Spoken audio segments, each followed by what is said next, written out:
ton nom soit sanctifié, que ton règne vienne, que ta volonté soit faite sur la terre comme au ciel. Donne-nous aujourd'hui notre pain quotidien. Pardonne-nous nos fautes comme nous les pardonnons à ceux qui nous ont offensés. Ne nous laisse pas tomber dans la tentation, mais délivre-nous du mal, car c'est à toi qu'appartiennent le règne, la puissance et la gloire au siècle des siècles. Seigneur, merci. Seigneur, merci. Seigneur, merci. Seigneur, garde-nous des cœurs reconnaissants en Jésus-Christ. Gloire à Dieu, au plus haut des cieux, et paix sur la terre parmi les hommes en tout lieu. Seigneur, bénis tous tes enfants. Seigneur, bénis tous tes enfants. Seigneur, béni soit ton nom. Amen. Amis, nous arrivons donc à la fin de la première des années 1990, année qui a commencé avec de grands espoirs qui n'ont pas tous été déçus, année qui se termine dans pas mal d'inquiétudes, de souffrances encore, de violence et beaucoup de choses à rétablir, à corriger dans l'existence de l'humanité, du monde.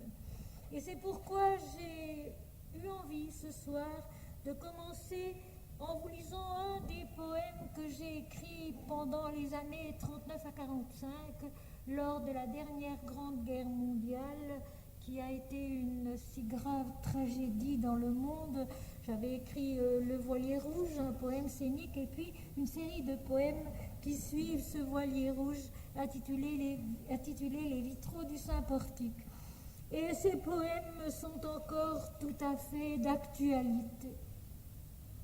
Je vous en lirai deux pour commencer ce soir, introduisant ainsi la dernière partie du chapitre 17 de l'Apocalypse. Ce chapitre 17 qui, lui aussi, correspond passablement à ce que nous avons vécu alors et ce qui se vit maintenant dans le monde.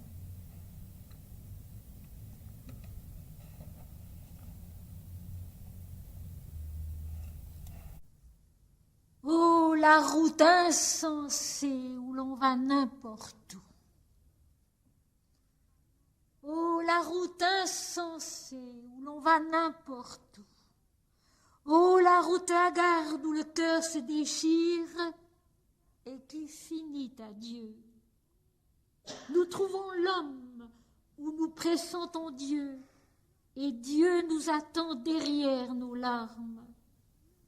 Il façonne l'idole avec ses mains et il brise l'idole avec sa sagesse pour que nos yeux cherchent son vrai visage. Il faut que son regard humain nous soit ôté dans une heure de mort. Il faut que nous le sachions face à face avec le cri de notre amour, mon Seigneur et mon Dieu. Il commence aux confins de nos croissances et seul il aime au foyer permanent de nos vertus. Il aime en nous. Il est la vérité, il est la grandeur et il est la réponse à nos renoncements. Nombreux sont les asiles de mes chants, dit le Seigneur, mais je suis la demeure et tel est ton but. Nombreux sont les asiles de mes chants, dit le Seigneur, mais je suis la demeure et tel est ton but. Et voici le second. Pas ferme dans le sable comme des mots antiques, un message s'écrit avec les ruines où joue le temps. Et le silence entre l'âme des choses et la corde qu'émeut le doigt divin. Le ventre de la terre, 100 fois perfide et déchiré, rend sonore la fibre du grand luth qui chante dans la nuit des espérances. La nuit, comme une épave, chancelle sur le cri mouvant du jour. Son aile effleure un peuple inconstant, ô geste protecteur d'aveugle, mère couvrant sa propre plaie dans linceul noir. Et la face de l'homme est maudite peut-être d'avoir osé tenter Dieu de sa splendeur. Il roule des sanglots d'abîme, loué soit l'Éternel et loué soit l'élu. Car l'encens des autels est noir d'ivresse immonde. L'homme a mêlé son sang et sa sueur à l'hostie sainte, et le culte s'est profané de ces gestes d'ivrogne qui s'est éteint l'âme avec le vin de Dieu. La multitude avec son front dans la poussière attend que le prêtre répande le pain libérateur sur la fin de sa route. Mais les pèlerins qui s'en vont ainsi par les chemins nocturnes sentent plus lourd à chaque étape le bâton de leur turpitude et de leur désespoir. Ils roulent des sanglots d'abîme. Loué soit l'Éternel et loué soit l'élu. Le grand brasier des hommes, comme un autel, élève son encens vers Dieu. Et Dieu seul chante sa louange quand la chair lui donne sa voix.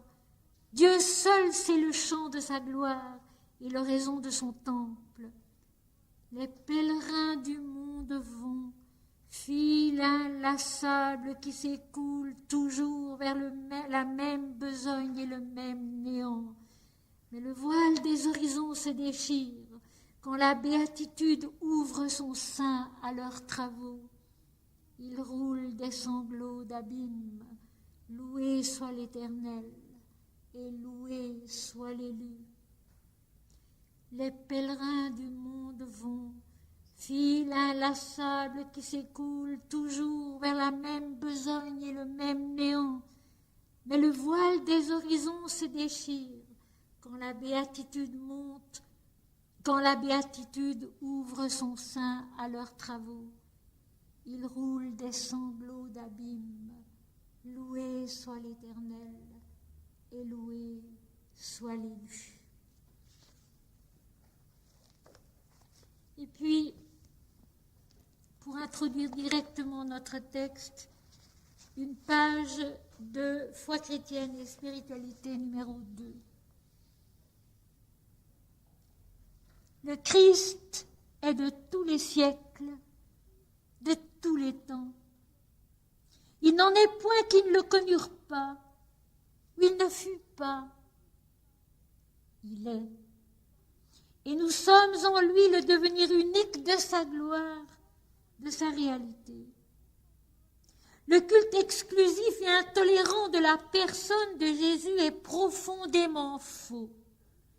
Garder sa parole, chanter son nom avec amour, impersonnellement, comme la réalité de toute l'existence, le souffle éternel d'où elle vient et en qui elle demeure, c'est recevoir la graine d'immortalité, la semence de l'esprit qui nous permet d'accomplir Dieu dans notre propre plénitude.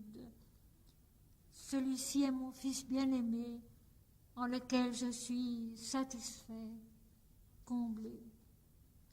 Jésus lui-même ne cessera de répéter ces choses qui concernent le royaume de Dieu, avant et après sa mort. Il les dit et les répète en nous, car ces choses-là aussi sont en nous, immémorialement, comme la substance et la valeur réelle de notre être, sans aucune distinction d'espace et de temps, de peuple ou de croyance. Il doit mourir en nous à sa propre apparence terrestre afin de porter le fruit innombrable de cela qu'il est. Il doit mourir en nous à son apparence terrestre afin de porter le fruit innombrable de cela qu'il est. Et maintenant, mes chers amis, la dernière partie du chapitre 17 de l'Apocalypse. Ce chapitre 17 qui se situe déjà très haut dans la vision intérieure de la conscience purifiée peu à peu au cours des 16 premiers chapitres de l'Apocalypse, une bonne partie de ses erreurs, de son égoïsme, de son orgueil, du fait qu'elle est toujours en prédominance, centrée sur elle-même. Dans la vision déjà très haute, très purifiée de l'extase, qui n'est pas encore la dernière, de loin pas, c'est la révélation du mensonge, la révélation de la nature du mal. Et parce que la nature du mal, dans son essence, est révélée dans la vision spirituelle, il disparaît. Et c'est le seul endroit où il disparaît. C'est la seule façon pour lui de disparaître. Donc, ce chapitre 17 est excessivement important. Le mal est représenté par Babylone la Grande, la ville de l'inconduite, la femme assise sur la bête qui a 7 têtes et 10 cornes. Et nous en étions arrivés au verset 9 de ce chapitre 17, où l'ange, qui parle toujours l'ange, le messager de la lumière en nous. C'est tellement merveilleux dans la Bible, toujours cet ange qui revient, la lumière de notre propre conscience, la lumière de notre propre âme, qui se révèle, qui se montre et qui nous instruit. Et après avoir montré la femme assise sur la bête à 7 têtes et à 10 cornes, elle dit ceci qui est extrêmement important et intéressant aussi. C'est ici l'intelligence qui a de la sagesse. C'est ici l'intelligence qui a de la sagesse, verset 9 du chapitre 17. Et en grec, l'intelligence, c'est nous, la faculté de penser, la faculté de comprendre. Et puis, qui a de la sagesse, c'est Sophia. Si vous voulez, Sophia a comme différence avec nous le fait qu'il y a eu croissance, qu'il y a une habileté, même manuelle, qui vient de l'expérience, qui vient de l'évolution, d'une maturité acquise dans le travail de l'intelligence. Donc, voici l'intelligence qui a de la sagesse, l'intelligence qui a acquis une maturité qui permet de comprendre.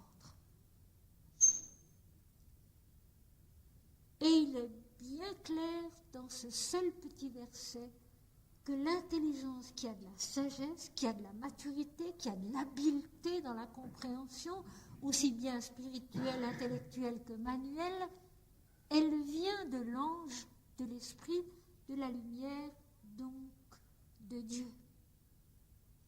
La véritable intelligence vient de Dieu.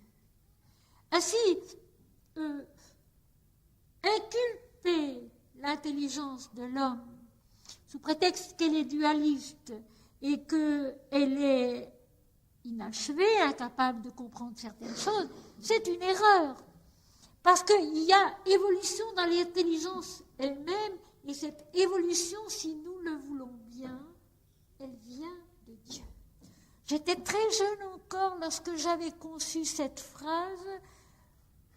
À force de prier, à force d'adorer Dieu, une intelligence divine s'éveille en nous. Et c'est vrai.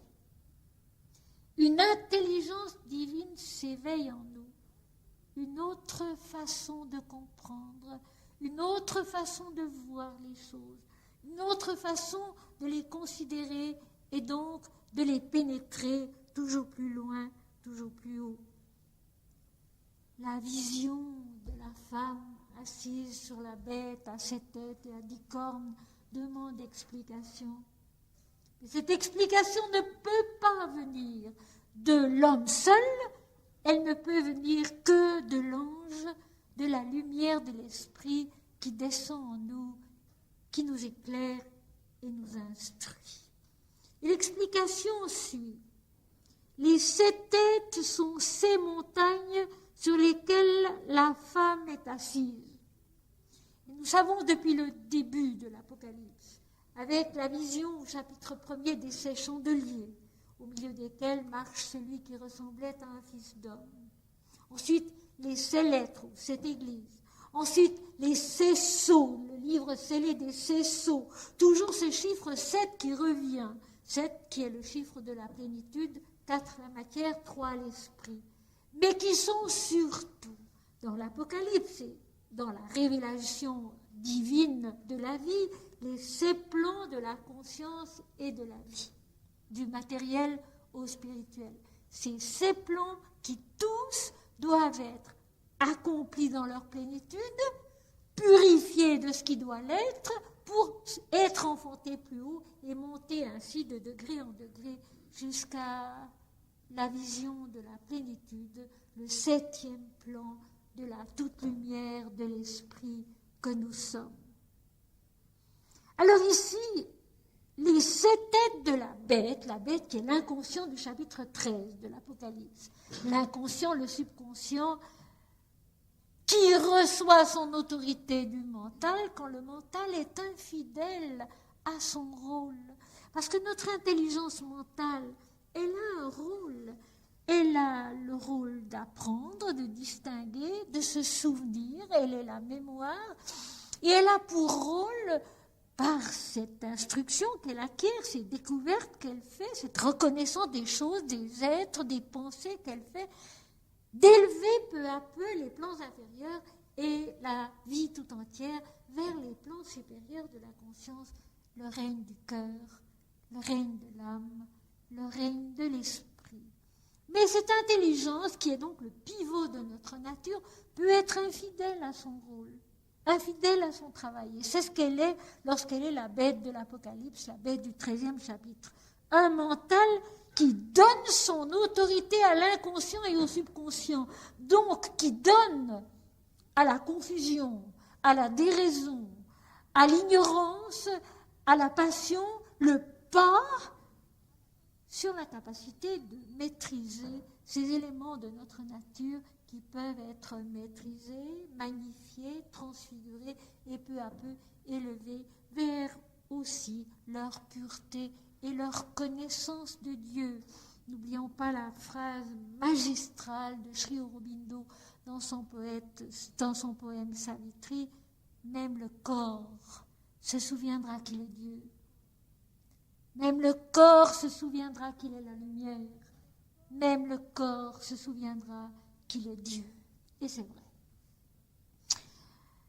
Alors ici, la bête, avec ses 7 têtes, ce sont les 7 plans de la conscience et de la vie où domine l'ignorance, l'inconscience, la confusion.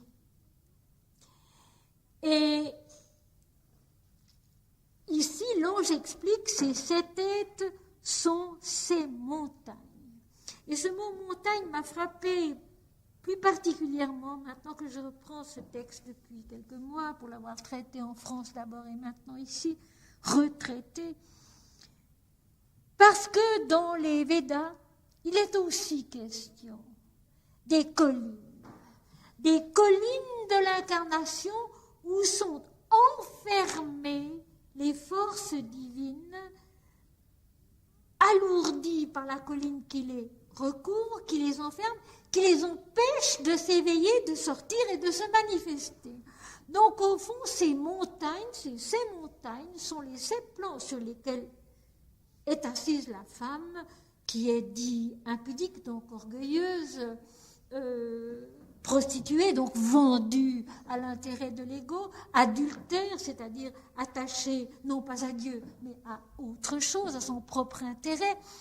Ces montagnes de l'inconscience contiennent pourtant en elles-mêmes toute la lumière de l'esprit qui, pour l'instant, est contenue, est enfermée et qui va être libérée pour que le mal soit dévoilé et soit finalement détruit. Alors, dans les hymnes védiques, c'est le dieu Indra, le mental illuminé, qui se souvient que l'homme est fils de Dieu. C'est le dieu Indra qui ouvre la colline et qui fait sortir les forces de la lumière, les troupeaux, comme disent les Védas, les troupeaux de la lumière, les troupeaux des vaches qui sont l'abondance spirituelle et les chevaux qui sont l'énergie spirituelle qui fera sortir toutes ces énergies spirituelles des collines où ces troupeaux sont enfermés. Le dieu Indra, le mental illuminé. Il s'agit donc bien de laisser s'éclairer notre intelligence mentale, elle aussi, avec l'aide des textes, avec l'aide de la prière, avec l'aide de l'adoration, avec l'aide de la méditation, du fait d'offrir à l'éternité, à Dieu, tout ce qu'on est, tout ce qu'on fait, tout ce qu'on pense, tout ce qu'on aime. Il s'agit donc bien de permettre au mental d'être ce mental illuminé, divin, qui se souvient que l'homme est fils de Dieu.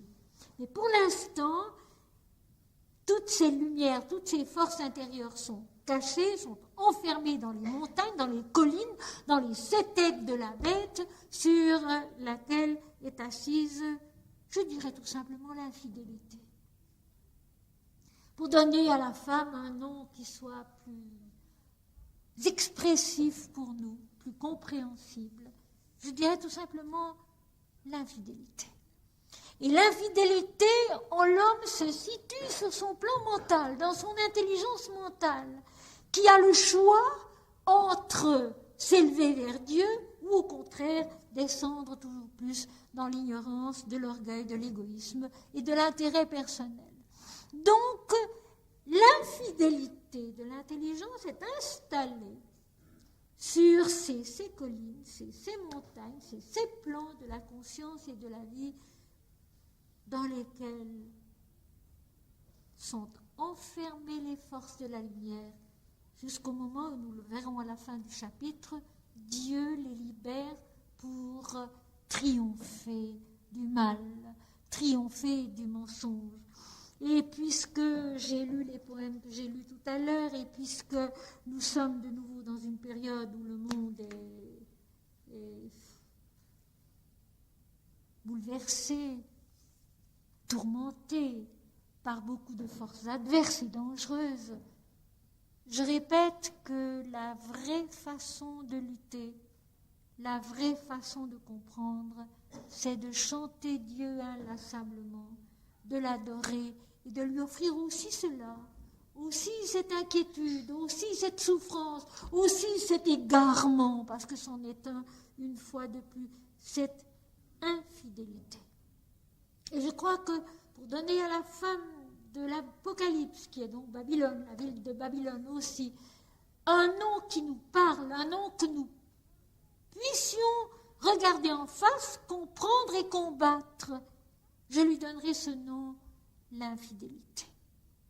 L'infidélité de notre pensée, l'infidélité de nos actions, l'infidélité de nos recherches, qui au lieu de se tourner vers Dieu, se tourne en réalité vers l'homme, vers ses propres intérêts, plus ou moins légitimes et plus ou moins faux aussi, très souvent. Donc les 7 têtes sont ces montagnes sur lesquelles la femme est assise. L'infidélité mentale de la vie est installée sur ces collines de la vie qui contiennent l'esprit, qui contiennent la lumière, mais qui pour l'instant sont enfermées dans leur ignorance et leur obscurité. Ce sont aussi ces rois. Ce sont donc en même temps ces souverainetés. Et ça, c'est extrêmement clair à comprendre. Ces montagnes, ces plans de la conscience et de la vie qui, tour à tour, ou tous ensemble, deviennent des souverains de l'existence. Au lieu que ce soit le roi des rois, le seigneur des seigneurs, comme il sera dit plus tard, qui soit le souverain de toute l'existence, le commencement de l'oraison dominicale. Notre Père qui es aux cieux, que ton nom soit sanctifié, que ton règne vienne, que ta volonté soit faite sur la terre comme au ciel, sur tous les plans de la conscience et de la vie. C'est cette inconscience cette obscurité, cette ignorance, cette infidélité qui règne sur les différents plans de notre nature et de notre vie, donc des activités des hommes, de leurs pensées, de leurs espoirs, de leurs ambitions, de leurs désirs, de leurs efforts. Il faut s'en souvenir de cela parce que nous découvrons ici la racine même du mal, qui est de penser faux, qui est d'avoir une attitude qui est tournée dans le mauvais sens, au lieu d'être tournée vers la lumière de l'esprit, vers la lumière de l'amour, de la beauté, de la vérité, être tournée vers l'égoïsme, vers l'orgueil et vers la puissance terrestre, l'orgueil et l'égoïsme des règnes d'ici-bas. Ce sont aussi ces rois. Et alors c'est très intéressant de voir comme l'Apocalypse s'explique elle-même. 5 sont tombés. Les 5 premiers plans de la conscience et de la vie ont été travaillés par la révélation, par l'Apocalypse, et ils sont tombés, leur règne égoïste est tombé. Un existe, c'est le 6e sur lequel nous sommes maintenant. L'autre n'est pas encore venu, c'est le 7e qui va venir après. Et quand il sera venu, il doit rester peu de temps. Voilà une phrase évidemment qui est totalement incompréhensible si on n'a pas passé par la sagesse de l'Inde. C'est une phrase qui est totalement incompréhensible si on n'a pas passé par la sagesse de l'Inde. Ce sont aussi ces rois, ces suprématies terrestres sur les différents plans de la conscience et de la vie. Donc l'homme dominé par lui-même. L'homme dominé par lui-même est donc esclave de son inconscience, de son ignorance, de sa nuit et de son égoïsme et de son orgueil. Ces suprématies, ces règnes, 5 sont tombés. Donc 5 ont déjà été transformés par la révélation, par l'Apocalypse, et sont sur le chemin de la révélation finale. Un existe, c'est celui qui s'accomplit maintenant. Le 6e plan de la conscience et de la vie, Ajna, 2 pétales de lotus, selon les chakras de l'Inde, où finalement, sur ce 6e plan, il ne restera plus que l'adorateur et l'adoré, 2 pétales, c'est-à-dire l'homme et Dieu face à face, Dieu triomphant en l'homme de tout le reste. Il ne reste plus que l'adorateur et l'adoré, l'homme et Dieu face à face, Dieu ayant triomphé de tout le reste en l'homme, et tout étant prêt désormais pour entrer dans le 7e plan, qui est celui de l'illumination. Et c'est d'une précision extrême, mais bien sûr totalement incompréhensible si on ne connaît pas cette explication à la fois physiologique et psychologique de ces plans de la conscience et de la vie, dont 5 ont déjà été plus ou moins purifiés et acheminés vers l'extase. Un est en train de se réaliser, c'est le 6e, et l'autre n'est pas encore venu. Donc le 7e plan, le Sahasrara, l'illumination, les 1000 pétales du lotus illuminé, n'est pas encore venu, et quand il sera venu, il doit rester peu de temps. Quelque chose à quoi, en général, dans tous les enseignements que j'entends concernant le yoga, concernant les chakras, concernant l'évolution spirituelle de l'Inde, on ne pense pas, on ne dit pas, on néglige totalement, faute de quoi il résulte beaucoup d'erreurs dans le cheminement spirituel des personnes qui s'engagent dans cette recherche. Il arrive un moment où effectivement les 7 plans sont franchis et où pour une première fois le 7e plan s'ouvre et apporte une certaine illumination. Mais elle dure peu de temps. C'est-à-dire que c'est une première entrée, une première pénétration dans la plus haute vérité, mais qui n'est pas du tout encore totalement accomplie et pas du tout acquise de façon définitive. Et c'est là qu'aujourd'hui, beaucoup de gens s'illusionnent en ayant effectivement vécu probablement intérieurement des rencontres divines qui sont authentiques, mais qui ne sont pas du tout encore fermement installées, fermement réalisées et demeurant d'une façon stable et sûre. Un moment d'illumination, de joie, de certitude, qui féconde l'être, qui va l'aider certainement à continuer son chemin, mais qu'il ne faut surtout pas prendre pour quelque chose de définitif. L'humilité, c'est de toujours se dire « il me reste tout à apprendre ». L'humilité, c'est de se dire toujours « il me reste encore tout à apprendre ». C'est aussi une façon de n'être pas déçu. C'est aussi une façon de n'être pas déçu. Parce que lorsqu'on a eu un de ces moments authentiques, intenses, nourrissants, bienfaisants, et qu'on s'aperçoit après qu'au fond, rien n'a tellement changé en nous, qu'on est aussi facilement emporté, ou facilement attristé, ou facilement irrité, ou facilement déçu, il faut croire que ce n'était pas encore tout à fait ça. C'était ça, mais un premier avant-goût, si vous voulez. Et alors on se décourage, et alors on se déprime, on est déçu parce qu'on croyait qu'on était arrivé, et finalement, ce n'est pas le cas. On y a pénétré. On en connaît le chemin, donc on pourra y retourner. On y a pénétré, on en connaît le chemin, donc on pourra y retourner. Ça, c'est une grande consolation. Mais il faut bien se dire qu'il y aura encore beaucoup de travail jusqu'à ce que ce soit vraiment installé. Et dans l'Apocalypse elle-même, nous ne sommes qu'au chapitre 17, il y en a 22. Et les suivants sont longs, sont denses, sont pleins de choses encore. Donc c'est bien clair que ce n'est qu'un début.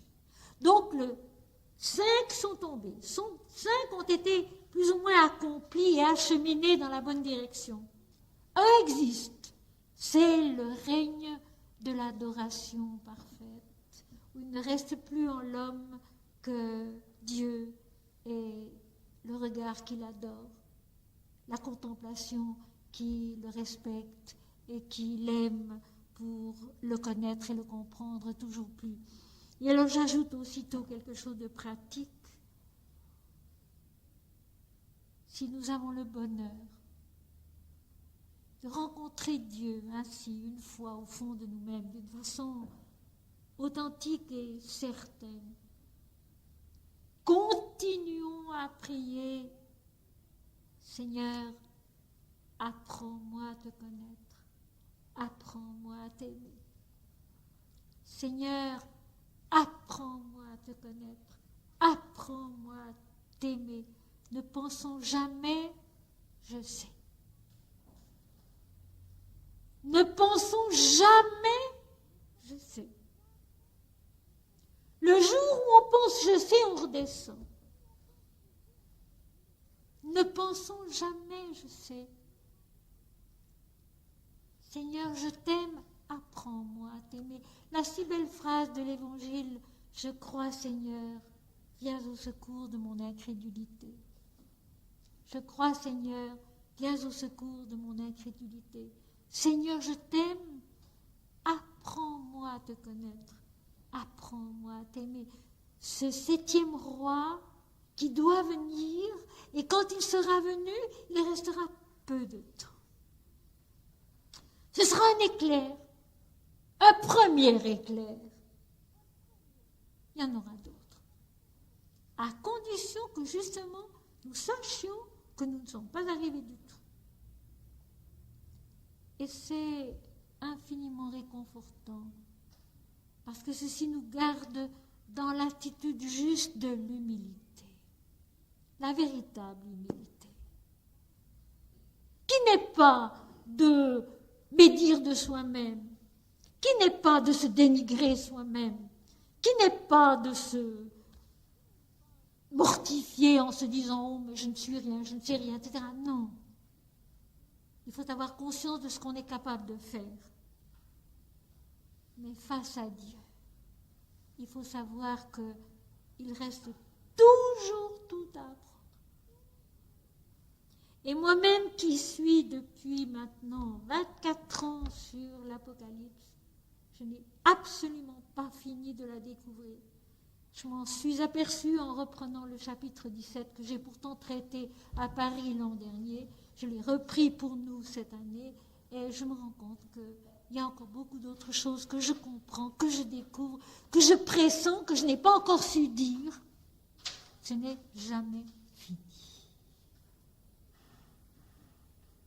Alors il y a une façon d'être qui aide toujours dans la bonne direction, c'est de se répéter Dieu seul. Un tel verset n'est compréhensible que si on l'oriente dans la direction d'une croissance en Dieu. Et nous allons retrouver l'agneau tout à l'heure, qui est tout simplement la croissance divine au fond de nous.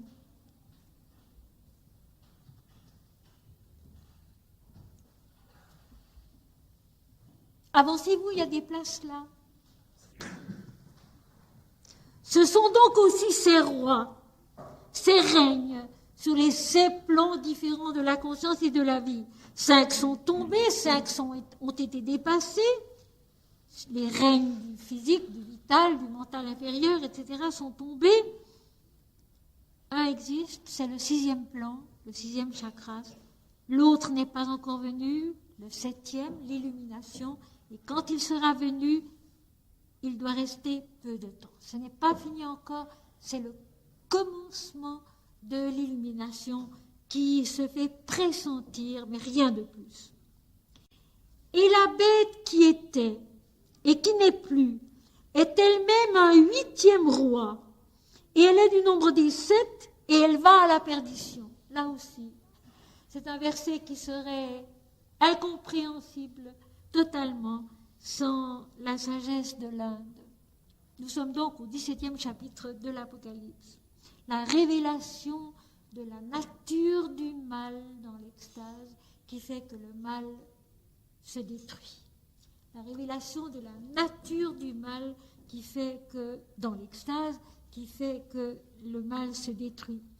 Et la bête qui était et qui n'est plus, donc cette bête qui maintenant en grande partie est vaincue, c'est inconscient, qui en grande partie est vaincu par l'esprit dans l'extase, qui était, qui n'est plus pour l'instant, est elle-même un 8e roi, et elle est du nombre des 7, et elle va à la perdition. Alors ce 8e roi, ce 8e règne, c'est à tous les plans de la conscience et de la vie, l'inconscient, le subconscient, la bête du 13e chapitre de l'Apocalypse, qui peut, comme une vague, submerger tout d'un coup l'intelligence mentale, la piété, la conscience tout entière, et la noyer dans son ignorance, dans son erreur, dans son mensonge, dans sa nuit. Et ça, mes amis, c'est quelque chose que nous savons. C'est quelque chose dont tous nous faisons à l'occasion l'expérience. Nous vivons, nous travaillons, nous prions, nous lisons les textes, nous écoutons peut-être des cassettes, nous lisons peut-être des livres intéressants sur la vie spirituelle, et puis tout d'un coup, nous sommes submergés par quelque chose qui nous détruit, quelque chose qui nous met dans la nuit, qui nous met dans l'obscurité, dans l'erreur, dans le mensonge, dans la confusion. Nous ne savons plus où nous sommes et nous ne savons plus comment nous conduire. C'est ce 8e roi. C'est ce 8e élément qui se trouve partout, qui se trouve à tous les niveaux, mais qui est en lui-même un élément à part. À chaque plan de la conscience et de la vie, qui en soi-même a certaines caractéristiques, il y a cette possibilité de se noyer, cette possibilité de sombrer tout d'un coup sous l'effort d'une vague qui nous submerge et qui nous entraîne là où nous ne voudrions pas aller, là surtout où nous ne voudrions plus aller. Et c'est au fond très bien dit. Et la bête qui était et qui n'est plus, donc l'inconscient, le subconscient, l'auteur de toutes les confusions, de toutes les ignorances, de toutes les nuits, était lui-même un 8e roi, une sorte de souveraineté qui peut toujours reprendre le dessus sur nos efforts, sur nos victoires. C'est pourquoi il y a cette pénétration dans le 7e plan qui ne dure pas longtemps. Parce que l'erreur peut revenir, le mensonge peut revenir, la confusion peut revenir. Un 8e roi, et elle est du nombre des 7. Phrase qui est incompréhensible si on ne place pas ce 8e roi, ce 8e élément à chaque plan, du nombre des 7. À chaque plan de la conscience et de la vie, il y a cet inconscient qui guette. Cet inconscient qui guette et qui peut s'attaquer à nos meilleures bonnes volontés pour les détruire à un moment où nous ne nous y attendons pas. Et voilà pourquoi Jésus dit « Veillez et priez sans cesse ». Et voilà pourquoi Ramakrishna dit « Dans une demeure, dans un corps où on chante le nom de Dieu, le diable n'entre pas ». Le barrage, c'est Dieu. Mais Dieu seul. Le barrage, c'est Dieu, mes amis. Mais Dieu seul. Nos raisonnements, nos belles pensées, tout ce que nous pouvons nous imaginer pour nous défendre ne suffit pas. Le barrage, c'est Dieu. Mon Seigneur et mon Dieu, notre Père qui es aux cieux, non pas moi Seigneur, mais toi, toi seul, contre cet élément inconscient, incontrôlé, qui peut nous submerger n'importe quand, sur n'importe quel plan, et dans n'importe quelle pensée, quel travail, quel effort, et tout d'un coup nous sommes perdus, nous n'arrivons plus à surmonter les difficultés, les mensonges, les erreurs qui nous submergent. Elle est elle-même un 8e roi, un règne donc, un règne, force.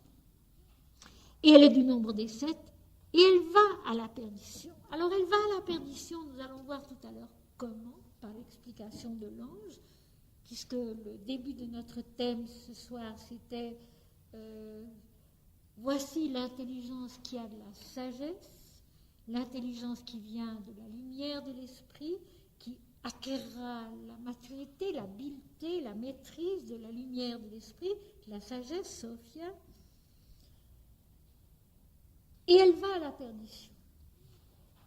Elle va être mise à nu, révélée dans sa nature profonde par justement les forces de la lumière en nous. Et à ce moment-là, dans la vision, quand nous avons vu le mal face à face, son origine, sa nature, sa force, il disparaît, il est démasqué, il est donc détruit.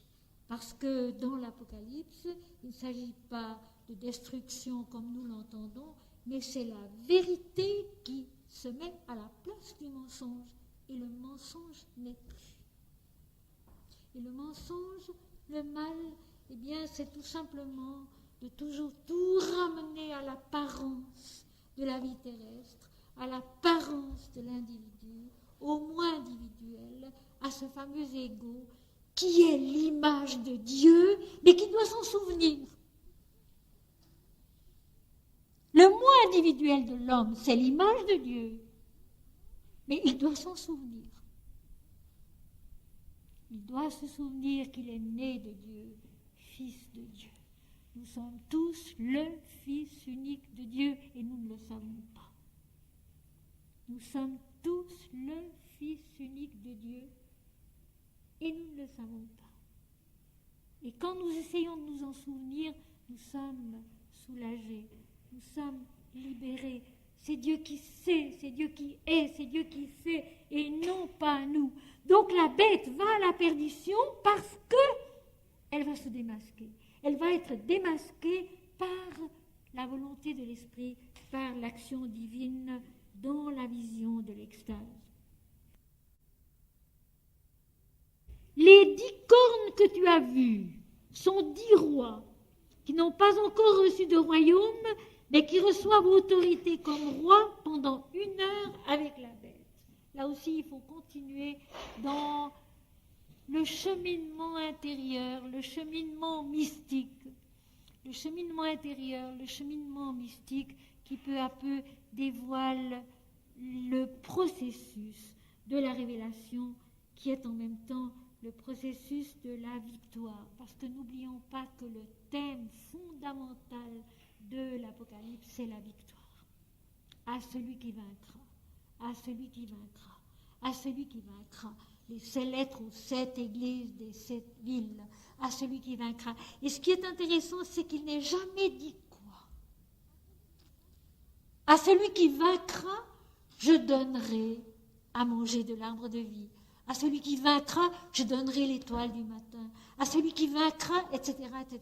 Mais il n'est jamais dit quoi, il n'est jamais dit qui. À celui qui triomphera de son propre orgueil, de son propre égoïsme, de l'idée que nous avons d'une importance personnelle. Face à l'immensité, nous ne sommes rien. Mais dans l'immensité, nous sommes tout. Et j'ai dit un jour à quelqu'un qui a trouvé ça merveilleux, qui m'a répondu, je vais mettre ça sur toutes mes cartes de Nouvel An.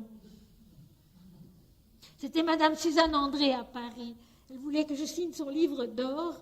Et quand elle a lu ce que j'avais mis, elle m'a dit, oh, ma, c'est merveilleux, je vais mettre ça sur toutes mes cartes de Nouvel An. Ben, nous sommes aussi au moment d'écrire des cartes de Nouvel An. Je vous le raconte. J'avais mis la seule gloire à laquelle l'homme puisse prétendre, c'est l'anonymat de l'éternité. La seule gloire à laquelle l'homme puisse prétendre, c'est l'anonymat de l'éternité. Alors, Madame André avait envoyé ça à tous ses amis. Je ne sais pas ce qu'ils en ont pensé, par exemple. Mais enfin, c'est un peu ça. C'est un peu ça. Je vous dirais surtout que c'est la seule véritable délivrance de l'homme. Quand l'homme arrive à ne plus se donner d'importance personnelle, il fait tout ce qu'il peut, le mieux possible, avec toutes les capacités qu'il possède, avec sa faiblesse aussi, ses limites aussi, mais enfin, il fait tout ce qu'il peut, le mieux possible, en aimant Dieu et les hommes, en servant Dieu et les hommes, les 2 premiers commandements, tout simplement. En aimant Dieu et les hommes, en servant Dieu et les hommes, il fait tout ce qu'il peut, mais sans s'attribuer à soi-même la moindre importance. Voilà, je fais, je donne. Ça donnera ce que ça donnera, moi je vais mon chemin. Et mon chemin, c'est d'aimer Dieu. C'est tout. Et tout le reste vient avec. Comme Jésus l'a dit, ne vous inquiétez pas du lendemain. Ne vous dites pas de quoi vivrons-nous, de quoi nous vêtirons-nous, etc. Adorez premièrement le Seigneur et sa justice et tout le reste vous sera donné par-dessus. C'est tellement vrai.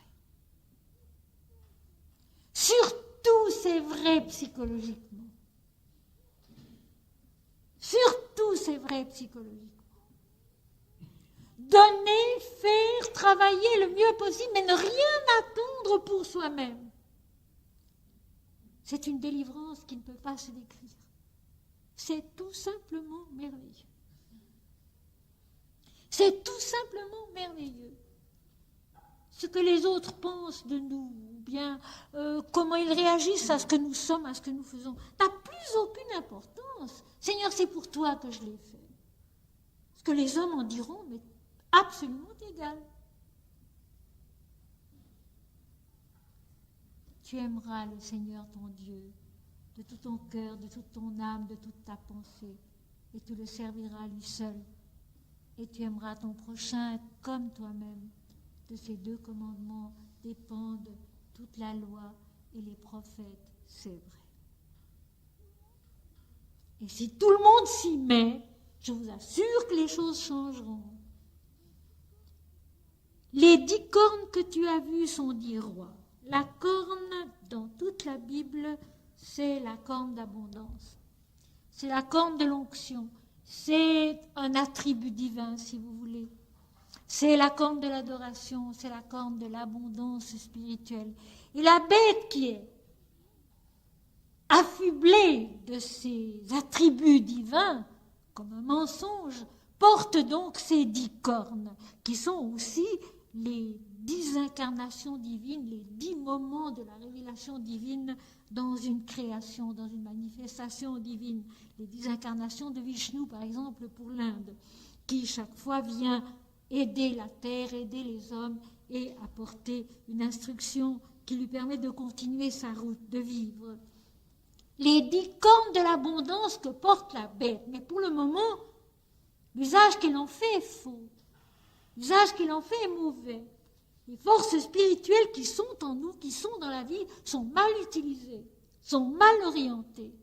Ces 10 cornes que tu as vues, ce sont 10 rois qui n'ont pas encore reçu de royaume, donc qui n'ont pas encore trouvé de terrain où manifester leur abondance, leur fertilité, leurs bienfaits.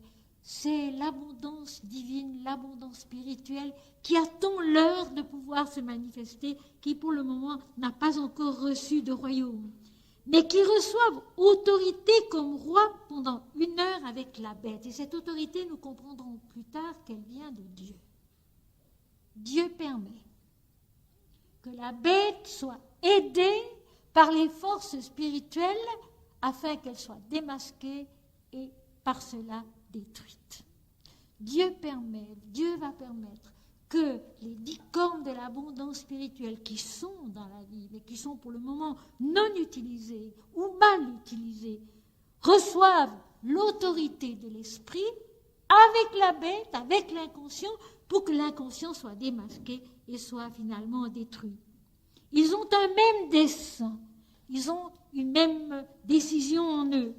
Et ils donnent leur puissance, donc ces rois, ces cornes de l'abondance de l'esprit, donnent leur puissance et leur autorité à la bête. Donc la bête reçoit soudain les forces de l'esprit pour se manifester. Et cette fois-ci, puisque nous sommes vers la fin de l'Apocalypse, ce sera pour être vaincu. Cette fois-ci, ce sera pour la victoire de Dieu, non plus pour la victoire du mal et du mensonge. Donc ces forces, ces 10 cornes, ces forces de l'abondance spirituelle reçoivent en tant que roi l'autorité nécessaire pour donner leur puissance et leur autorité à la bête, à l'inconscient. Verset suivant, ils combattront contre l'agneau.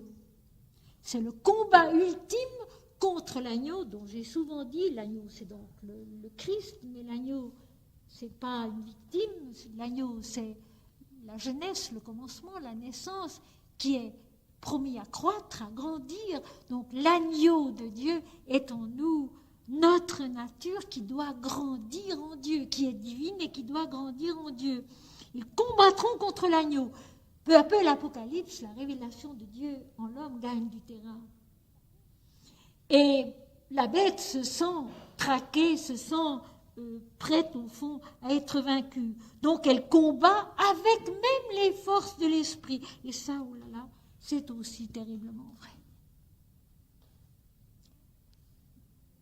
L'incompétence de l'homme, l'incompréhension des textes, la confusion, l'erreur dans les explications des textes, ce sont des forces de l'esprit employées avec un mauvais instrument. Les forces de l'esprit employées avec un mauvais instrument. Je crois que je ne peux pas dire mieux. Ce sont les forces de l'esprit employées avec un mauvais instrument. Un instrument qui est encore rempli d'égoïsme, rempli d'orgueil, rempli d'idées d'importance personnelle et qui, au lieu de semer la vérité, la lumière, la justice, sème la confusion avec les éléments mêmes de l'esprit. Et ça, c'est terriblement vrai. Et vous le savez aussi bien que moi. Les enseignements religieux sont souvent catastrophiques parce que l'abondance de l'esprit est employée par un instrument insuffisant, un instrument qui n'est pas assez pur, pas assez détaché de soi-même pour être vrai et pour être ce que l'Inde dit si joliment, un roseau par lequel tu parles, Seigneur. Un roseau par lequel tu parles, Seigneur. Ils combattront contre l'agneau. Et cette fois-ci, l'agneau les vaincra. Et cette fois-ci, au-dedans de nous-mêmes, l'heure est venue pour que toutes les forces du mensonge, du mal, de l'erreur, de l'incompréhension, de l'ignorance, de la nuit, soient vaincues par la lumière. C'est la lumière qui grandit, c'est la lumière qui gagne, la lumière de l'esprit. Parce qu'il est le Seigneur des Seigneurs et le Roi des Rois. Sur tous ces autres rois de la manifestation, il est le Seigneur des Seigneurs et le Roi des Rois. Le seul souverain suprême, immuable et tout-puissant, mon Seigneur et mon Dieu, notre Père qui est aux cieux, Dieu seul. Et l'agneau les vaincra, parce qu'il est le Seigneur des Seigneurs et le Roi des Rois. Il est la toute lumière de la vérité, il est la toute lumière de notre conscience, il est la maturité de notre intelligence divine. Et les appelés, les élus, les fidèles qui sont avec lui les vaincront aussi. Donc, le Roi des Rois, le Seigneur des Seigneurs, l'agneau en nous, qui a grandi jusqu'à la maturité suprême, Roi des Rois et Seigneur des Seigneurs, triomphe de la bête, de l'ignorance, avec les forces de l'esprit développées en l'homme. Et voyez-vous, c'est là que cette façon que j'ai d'interpréter les textes sacrés d'une façon impersonnelle et non pas personnelle est une aide précieuse, parce qu'au lieu de toujours voir des gens condamnés, des gens élus, on comprend qu'il y a en nous-mêmes des éléments qui sont déjà accomplis et d'autres éléments qui ne le sont pas. Jamais, je crois, un homme n'est tout à fait bon ou tout à fait mauvais. Jamais. Il y a toujours des éléments en chacun qui sont de bons éléments et d'autres qui sont encore de mauvais éléments qui n'ont pas été purifiés, puisque tout le travail de l'Apocalypse, c'est la purification par la prière, par le nom de Dieu et par sa parole. Il ne s'agit donc pas de personnes, mais en nous d'éléments de force qui ont déjà fait un certain travail, une certaine élévation, une certaine ascension dans la pureté de l'esprit. Alors les appelés, ce sont les forces qui en nous se sont déjà données à Dieu. Nous ne les connaissons peut-être pas, mais il y en a en chacun de nous, des forces qui, sans le savoir, se sont déjà données à Dieu. Les élus, ce sont les forces qui en nous ont déjà acquis une certaine maturité spirituelle. Et les fidèles, ce sont tous ceux qui en nous veillent et prient, adorent Dieu, chantent son nom et gardent sa parole, pour employer les termes de l'Apocalypse elle-même. Donc les appelés, ce ne sont pas des personnes, ce sont des éléments en nous, des forces en nous. Les élus, ce ne sont pas des personnes, ce sont des forces en nous, des éléments en nous qui sont déjà parvenus à une certaine maturité spirituelle. Et puis, les fidèles, ce sont toutes les forces persévérantes en nous de la prière, de l'amour et du service de Dieu. Donc, le Seigneur des Seigneurs, l'agneau parvenu à maturité, avec ses forces de notre piété, triomphe cette fois-ci de la bête et de son inconscience. Et il me dit, les eaux que tu as vues, sur lesquelles la prostituée est assise, ce sont des peuples, des foules, des nations et des langues. Et là, pour moi, ce sont des textes qui justifient mon interprétation. Et je m'empresse de répéter ce que j'explique de l'Apocalypse. Dans mon esprit, ce n'est pas du tout la meilleure façon de l'expliquer. Ce n'est pas du tout non plus la seule. Ce n'est ni la dernière ni la meilleure. C'est une manière d'ouvrir la porte sur une compréhension qui va plus loin, plus haut que simplement ce qu'on a fait en général, ni voir que les annonces des catastrophes qui vont s'abattre sur le monde. Il y a trop de beaux passages dans l'Apocalypse, trop de textes admirables qui parlent de l'amour de Dieu, de l'amour de la lumière, de la vérité de l'esprit, pour qu'on ne voit dans ce livre que l'annonce des catastrophes, ou bien tout simplement, comme on l'a fait, la destruction de Jérusalem par Titus. Non, le texte est beaucoup trop dense, il est beaucoup trop riche, il est beaucoup trop beau, il est beaucoup trop plein d'amour pour n'y voir que cela. Et un texte comme celui que je viens de lire justifie ma façon d'expliquer. Parce qu'enfin, ces eaux que tu as vues, il y a vision dans le ciel de l'esprit. À partir du chapitre 8 de l'Apocalypse, tout se passe dans la vision du ciel de l'esprit. Le trône de Dieu, l'autel d'or, l'ange qui tient un encensoir d'or, etc., etc. Dans le ciel de l'adoration, dans le ciel de l'esprit. Les eaux que tu as vues,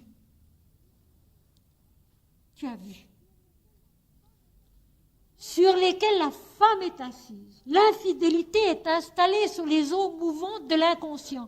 Parce que les eaux dans l'Apocalypse, la mer, c'est l'inconscient. Les eaux que tu as vues, sur lesquelles la femme est assise, l'infidélité est assise. Ce sont des peuples, des foules, des nations, des langues. Et les mots grecs employés signifient chacun quelque chose de différent. Les peuples, ce sont des multitudes d'hommes qui sont gérés par un gouvernement, par une loi. Les foules, c'est Oklos, le peuple, c'est Laos. Les foules, c'est Oklos, c'est une multitude mouvante. Les nations, c'est Aetna, c'est la race, c'est la tribu, c'est l'espèce, et puis les langues, ce sont les différentes façons de s'exprimer. Eh bien, quand l'Inde dit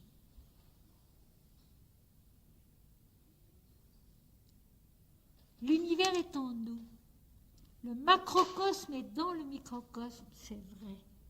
Ces peuples, ces nations, ces foules, ces langues, c'est tout ce qui nous habite, qui se meut, plus ou moins régi par une loi, plus ou moins mouvant, les langages qui expriment ce que nous comprenons, ce que nous savons, ce que nous avons appris. Tout cela, c'est en nous. Eh bien, l'infidélité, assise sur ces eaux mouvantes, qui sont des peuples, des nations, des langages, des foules, c'est tout le mouvement de la vie, consciente et inconsciente, qui nous habite. C'est tout un monde psychologique qui fait que notre infidélité à Dieu se nourrit de toutes ces inconstances, de toutes ces inconsciences, de toute cette ignorance, toute cette fluctuation de notre être psychologique.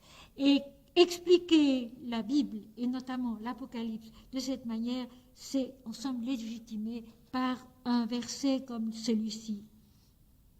La conscience, l'infidélité de la conscience créée par Dieu, qui est faite de lumière, repose sur tous ces remous infiniment multiples de nos pensées, des nations qui nous habitent, des peuples qui nous habitent, des foules, des langages qui nous habitent. Les 10 cornes que tu as vues et la bête haïront la prostituée, la dépouilleront et la mettront à nu, mangeront ses chairs et la consumeront par le feu. Voilà la fin, voilà la destruction. Ainsi donc, la bête, l'inconscient lui-même, soutenu par les forces des 10 cornes de l'abondance divine, de l'abondance spirituelle dans la conscience, soudain sont unis dans la destruction du mensonge et du mal. Haïront la prostituée, Pornée, la prostituée, la conscience vendue à son intérêt personnel, vendue au culte de l'ego. Les 10 cornes que tu as vues, ces abondances spirituelles qui sont dans la création, et la bête, l'inconscient, haïront ensemble la prostituée, la conscience vendue au mensonge, la dépouilleront, lui enlèveront toute sa suprématie, toute sa royauté, toute sa force, la mettront à nu, la révéleront dans l'essence même de sa nature, le mal révélé dans toute sa nudité, dans toute son origine, dans toute son essence. Mangeront ses chairs, effaceront son apparence et la consumeront par le feu. La destruction, la purification par le feu. Le mal démasqué, le mensonge démasqué, l'infidélité démasquée sont consumés par le feu de l'esprit. Et pour revenir à quelque chose de peut-être un peu plus facile, je citerai à nouveau la prière de Swami Ramdas, ce pèlerin sacré de l'Inde de notre époque, qui est mort en 1963, donc c'est pas si loin de nous, et qui disait « Allume, ô Seigneur, ô Ram, une grande conflagration, et détruis en moi tout l'orgueil, tout l'égoïsme, tous les mauvais désirs, toutes les erreurs, toute l'ignorance, toute la confusion qui m'habitait bien, c'est ça. » Dit d'une autre façon, mais c'est la même chose.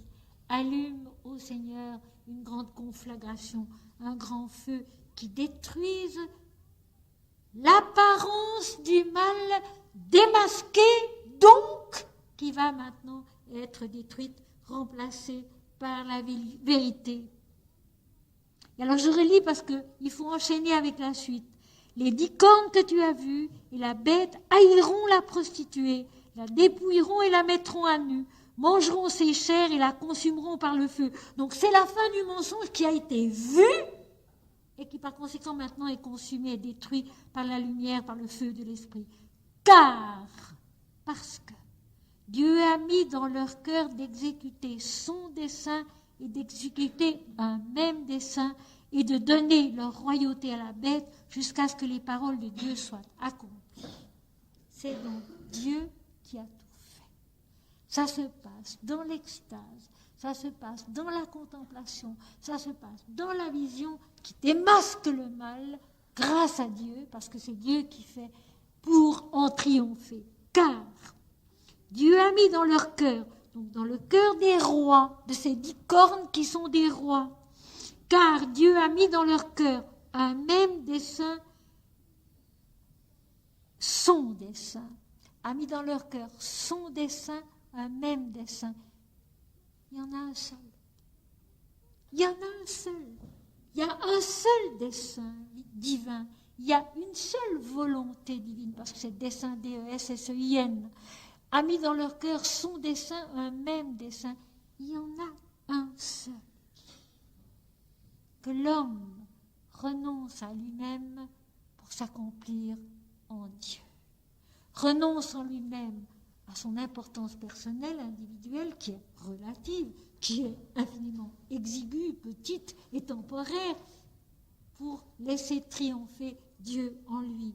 Car Dieu a mis dans leur cœur, et le cœur dans la Bible, c'est souvent l'intelligence complète, qui comporte tous les éléments de l'être, a mis dans leur cœur d'exécuter son dessein, et d'exécuter un même dessein, le seul dessein qui est de triompher du mensonge qui dit « moi je », pour naître à la vérité qui dit « Dieu seul ». Non pas moi Seigneur, mais toi seul. Je suis, voilà mon nom pour l'éternité, c'était déjà dit dans le début de l'Ancien Testament au livre de l'Exode. Car Dieu a mis, c'est Dieu qui a fait, c'est Dieu qui sait, c'est Dieu qui est.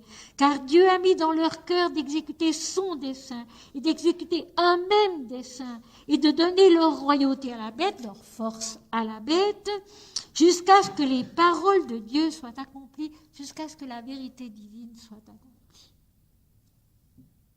Les paroles de Dieu, c'est quoi? Les paroles de Dieu, c'est ceci. Quand Moïse demande à l'Éternel qu'il l'appelle du sein du buisson ardent, il adore l'Éternel, il connaît, entre guillemets, l'Éternel. Et l'Éternel l'appelle, Moïse, Moïse. Et Moïse répond humblement, Seigneur, dis-moi quel est ton nom. Moïse était un croyant de l'époque, Moïse aurait pu se dire, je connais l'Éternel. Seigneur, dis-moi quel est ton nom. Je ne te connais pas. Et alors l'Éternel répond, je suis, voilà mon nom pour l'éternité.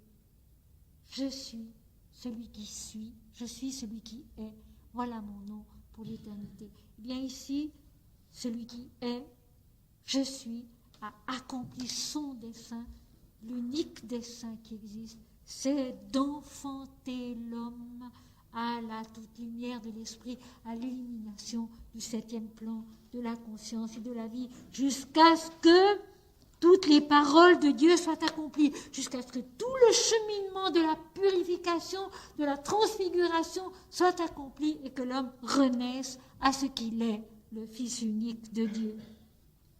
Dernier verset, et la femme que tu as vue, c'est la grande ville qui a la royauté sur les rois de la terre. La femme que tu as vue, la fidélité consciente que tu as vue, c'est la grande ville, donc Babylone, ici, dans l'Ancien Testament, c'est l'Égypte qui personnalise, si vous voulez, le culte de l'ego, l'adoration, le règne de l'ego. Ici, Babylone, la femme, la grande ville, c'est cette grande souveraineté du mensonge qui a la royauté sur les rois de la terre, qui domine les actions, les pensées, les désirs, les efforts des rois de la terre, c'est-à-dire même des capacités supérieures de l'homme. Même les capacités supérieures de l'homme sont si souvent mal employées, et nous le savons bien. Même l'intelligence la plus belle de l'homme, la meilleure de l'homme, accomplit des œuvres qui sont répréhensibles, qui ne sont pas celles de l'accomplissement des paroles de Dieu, de la parole de Dieu. Et la parole de Dieu, c'est la lumière, c'est l'amour, c'est la vérité, c'est la justice, c'est la paix, c'est finalement le bonheur, le véritable bonheur de l'homme qui est de s'oublier soi-même pour se donner à Dieu, parole du Christ. Si quelqu'un veut venir après moi, qu'il renonce à lui-même et qu'il me suive. Et le verbe grec akoloutéo, qui est traduit par suivre, veut dire suivre aussi par l'intelligence, par la compréhension.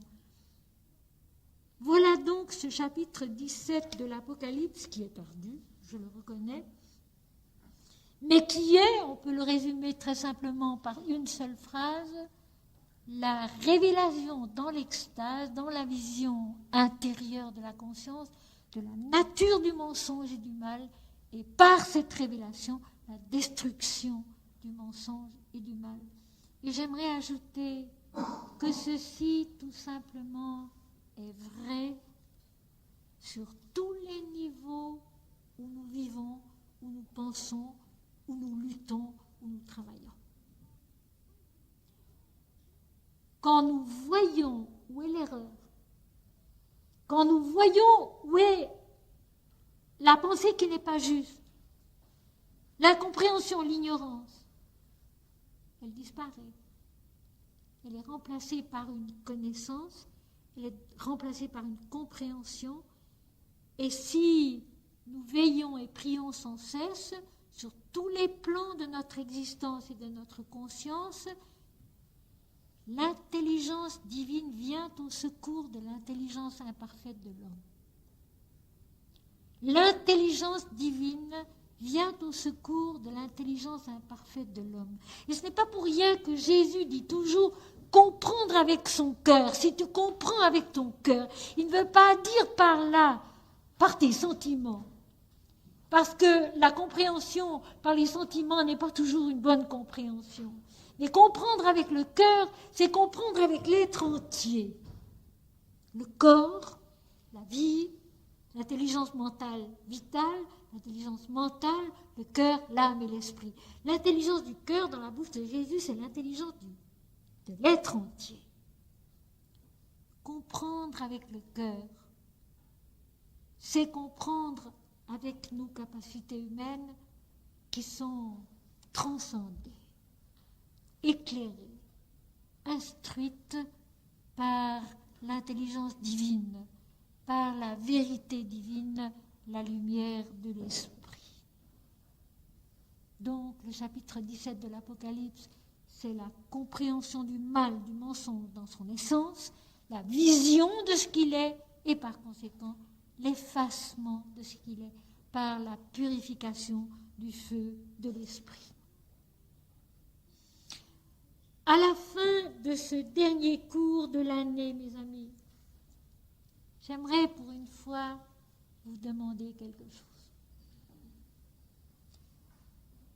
Voici bientôt 20 ans que nous nous rencontrons régulièrement dans cette salle, que nous lisons des textes, que nous essayons de les comprendre spirituellement. Et pendant ces 20 années, il s'est passé dans le monde beaucoup de choses.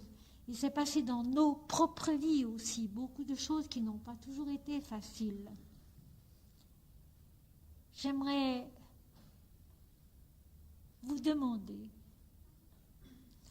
de prier avec moi, si possible tous les jours, et surtout pendant les fêtes. Une prière très simple. Mais j'aimerais vous demander de le faire, parce que nous vivons un temps où il faut le faire. Seigneur, prends pitié des hommes. Seigneur, prends pitié des hommes. Fais descendre en nous ta sagesse. Fais descendre en nous ta lumière. Fais descendre en nous ton amour. Fais descendre en nous ta paix. Fais descendre en nous ta simplicité. Accomplis-nous dans ta sainteté. Gloire à Dieu, au plus haut des cieux, et paix sur la terre parmi les hommes en tout lieu. Seigneur, béni soit ton nom. Amen. Et nous pouvons y ajouter quelque chose. Je le redirai parce que je vois qu'il y a des personnes qui écrivent, donc il faut que vous ayez la possibilité de tout noter. Les 2 premiers commandements. Tu aimeras le Seigneur ton Dieu de tout ton cœur, de toute ton âme, de toute ta pensée, et tu le serviras lui seul. Et tu aimeras ton prochain comme toi-même. J'aimerais ajouter cet autre commandement, tellement oublié aujourd'hui. Tu ne tueras point. Tu ne tueras point. Ni moralement, ni matériellement. Tu ne tueras point. Ni moralement, ni matériellement. Je répète la prière que j'ai intitulée Prière pour le monde. Seigneur, prends pitié des hommes. Fais descendre en nous ta sagesse. Fais descendre en nous ta lumière. Fais descendre en nous ton amour.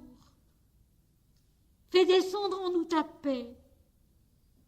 Fais descendre en nous ta simplicité. Accomplis-nous dans ta sainteté. Gloire à Dieu au plus haut des cieux et paix sur la terre parmi les hommes en tout lieu. Seigneur, béni soit ton nom. Amen. Tu aimeras le Seigneur ton Dieu de tout ton cœur, de toute ton âme, de toute ta pensée, et tu le serviras lui seul. Et tu aimeras ton prochain comme toi-même. Tu ne tueras point, ni moralement, ni physiquement. Et maintenant, puisque nous approchons de Noël, je vous souhaite du fond du cœur des fêtes bonnes, bienfaisantes, heureuses, une fin d'année aussi harmonieuse que possible et un recommencement l'an prochain aussi favorable que possible, une année remplie des bénédictions du Seigneur.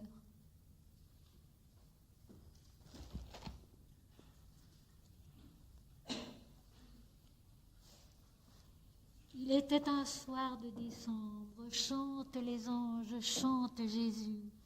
Il était un soir de décembre, chante partout l'enfant venu. Sur la plaine où l'ombre s'enlace aux grands arbres nus de l'hiver, sur les miroirs bleus que la glace offre au vaste ciel découvert, un étrange ray de lumière sème la joie dans les jardins, s'en va rire avec la rivière, réveillant trop tôt le matin. Une allégresse est là qui veille sous les buissons et sur le port, près du berger qui s'émerveille. Il est minuit et nul ne dort. Il était un soir de décembre, chantent les anges, chante Jésus. Il était un soir de décembre, chante partout l'enfant venu. Soudain, sur de nobles cadences, chantent les anges l'enfant Dieu, chantent l'amour et l'espérance pour tant de peuples douloureux. Un rythme a soulevé la terre de son élan prodigieux. Du même cri de leur misère, tant de voix ont proclamé Dieu. Il était un soir de décembre, chantent les anges, chante Jésus. Il était un soir de décembre, chante partout l'enfant venu. Et puis, quand revint le silence, dans l'ombre où l'étoile a souri, le monde a retrouvé l'enfance de son ancien paradis.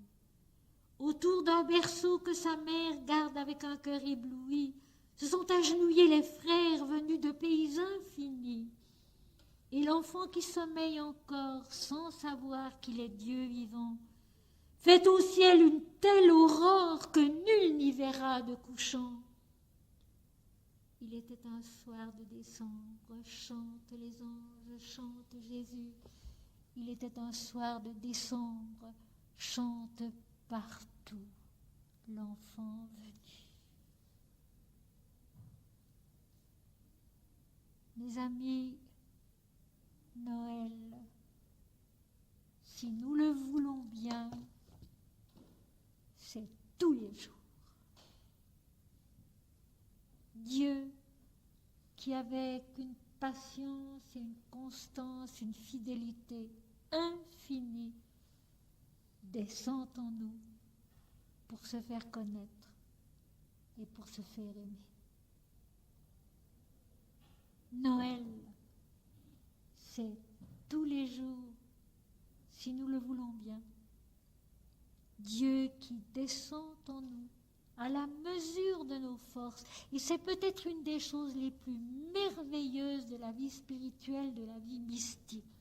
La vie mystique, c'est tout simplement la vie de l'union avec Dieu, de la naissance à l'unité, de la vie de l'union avec Dieu.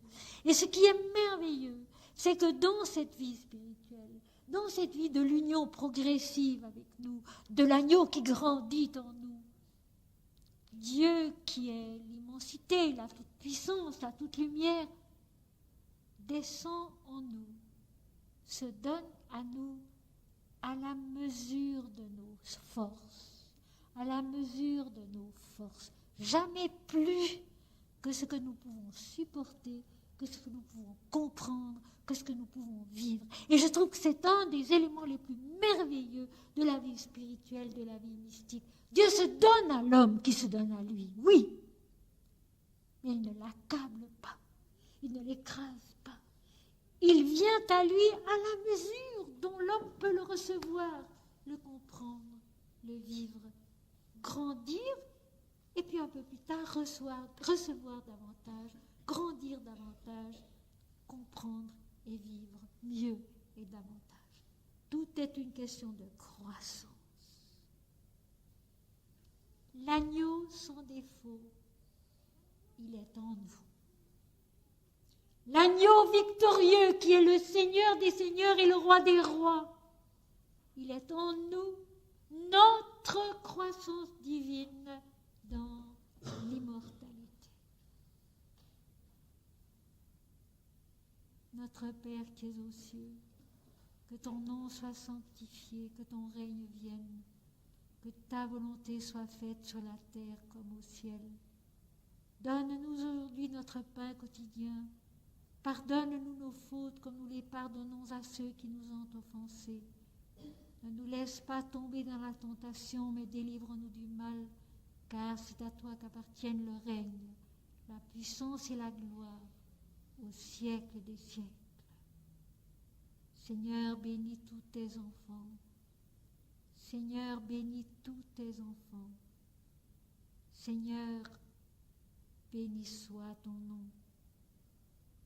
Amen.